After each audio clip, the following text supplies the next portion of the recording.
ఫ్లిప్‌కార్ట్‌లో మీరు ఏదైనా ఒక ఐటెమ్‌ని రిటర్న్ ఆర్ ఎక్స్‌చేంజ్ పెడదామని అనుకునేటప్పుడు చేయాల్సిన ప్రాసెస్ ఏమిటంటే, ముందుగా మీరు ఆర్డర్ పెట్టినటువంటి మీ ఫ్లిప్‌కార్ట్ యాప్‌ని ఓపెన్ చేసిన తర్వాత అకౌంట్ ఆప్షన్‌లోకి వెళ్తే ఆర్డర్స్ అనే ఆప్షన్ ఉంటుంది.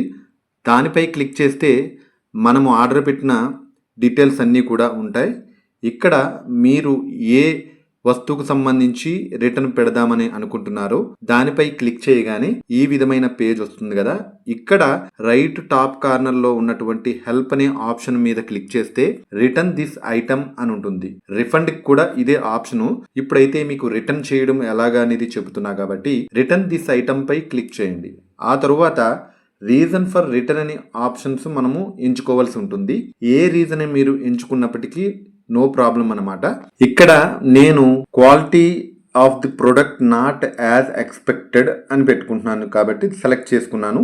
Item is poor quality received a duplicate product ఏది సెలెక్ట్ చేసుకున్నా పర్వాలేదు. పూర్ క్వాలిటీ సేమ్ కామెంట్స్ కూడా అదే ఇవ్వండి, ఐటమ్ ఈజ్ పూర్ క్వాలిటీ అని. ఇక్కడ ఆ ఐటమ్ కు సంబంధించి చిరిగిపోయినా లేకపోతే వేరే ఏదైనా సరే మీరు ఏ రీజన్ అయినా ఇవ్వచ్చు. ఈ కామెంట్స్ ఇచ్చిన తర్వాత మాత్రమే ఈ కంటిన్యూ అనేది హైలైట్ అవుతుంది. కంటిన్యూ పై క్లిక్ చేశాక నెక్స్ట్ ఇక్కడ రిఫండ్ ఆర్ ఎక్స్చేంజ్ అని వచ్చింది చూడండి. What you want in return exchange select చేసుకున్నాను. ఇక్కడ ఆర్డర్ పెట్టినటువంటి ఐటమ్ సైజ్ అడుగుతుంది 12 to 14.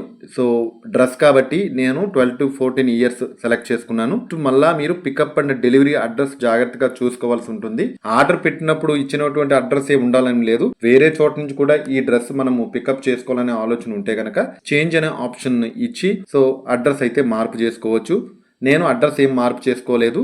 కంటిన్యూ పై క్లిక్ చేస్తున్నాను. నెక్స్ట్ పికప్ అండ్ ఎక్స్చేంజ్ అని ఇలా సబ్మిట్ రిక్వెస్ట్ అనే లాస్ట్ పేజ్ వస్తుంది. సో సబ్మిట్ రిక్వెస్ట్ పై క్లిక్ చేయగానే అంతటితో మీరు ఈ ఐటెం ని రిటర్న్ అనేది సక్సెస్ఫుల్ గా పెట్టారు. ఎక్స్చేంజ్ ఇనిషియేటెడ్ అని ఈ లెఫ్ట్ టాప్ లో ఉంది కదా, సో కన్ఫర్మేషన్ అన్నమాట. ది చెక్ స్టేటస్ పై క్లిక్ చేసి మీరు స్టేటస్ అయితే తెలుసుకోవచ్చు.